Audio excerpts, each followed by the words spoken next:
საქართველოს პარლამენტის საგაზაფხულო სესიას გახსნილად ვაცხადებ.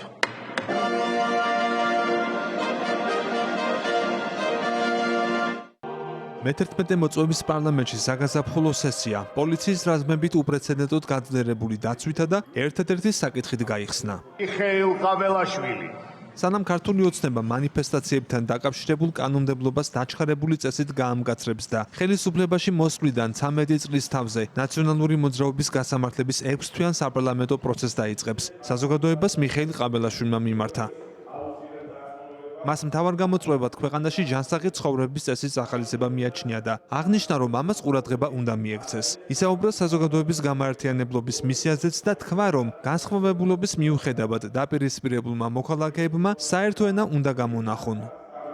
ჩვენი ქვეყანა ბოლო წლების განმავლობაში განსაკუთრებით უკრაინის ომის დაწყების შემდეგ არაერთხელ გახდა უსამართლო თავდასხმის სამიზნე. ქვეყნის განადგურების საფრთხე ჯერ არ გამქრალა. ჩვენი ქვეყნის განადგურების საფრთხე. სახელმწიფოსა და ხალხის ერთად დგომამ, ხელისუფლების გონივრულმა პოლიტიკამ ქვეყნის გადარჩენის პარალელურად შესაძლებელი გახადა ჩვენი ეკონომიკა ბოლო 3 წლის განმავლობაში საშუალოდ 10%-ით გაზრდილიყო. ჩვენ მაქსიმალურად ორიენტირებული უნდა ვიყოთ დანაშაულის პრევენციაზე.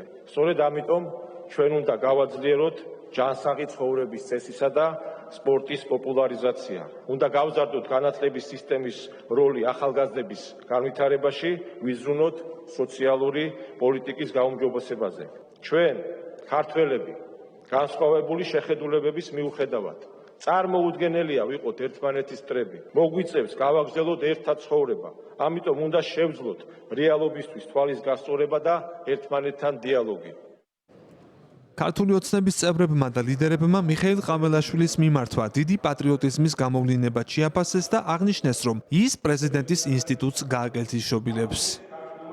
მაქსიმალურად ცდილობდა თავის დღევანდელ გამოსვლაში ხაზი გაესვა გაერთიანების, ურთიერთპატივისცემის და ქვეყნის, არა მხოლოდ ადამიანების გაერთიანების, არამედ ქვეყნის გაერთიანების მთავარ საკითხებზე. ეს არის ის დამოკიდებულება, რაც საქართველოს პრეზიდენტს ყველაზე მეტად ხელეწიფება კიდევაც, ევალება კიდევაც. გარდა ამისა, რამდენიმე ისეთი საკითხიც იყო, რომელიც ასმაგად სასიამოვნოა, მაგალითად იქ იყო ჯანსაღი ცხოვრების წესზე საუბარი. სხდომა 9 საათს გაგრძელდა. იმის მიუხედავად, რომ პარლამენტის რეგლამენტის მიხედვით გამოსვლები იყო დაგეგმილი, პროცესი მოულოდნელად შეწყდა. დეპუტატების უმრავლესობამ კი პარლამენტის შენობა, რომელიც პოლიციის დანაყოფებით იყო სავსე, სწრაფად დატოვა. მიზეზი უცნობია. ალეკო კვეტაძე, ევრონიუს, ჯორჯია.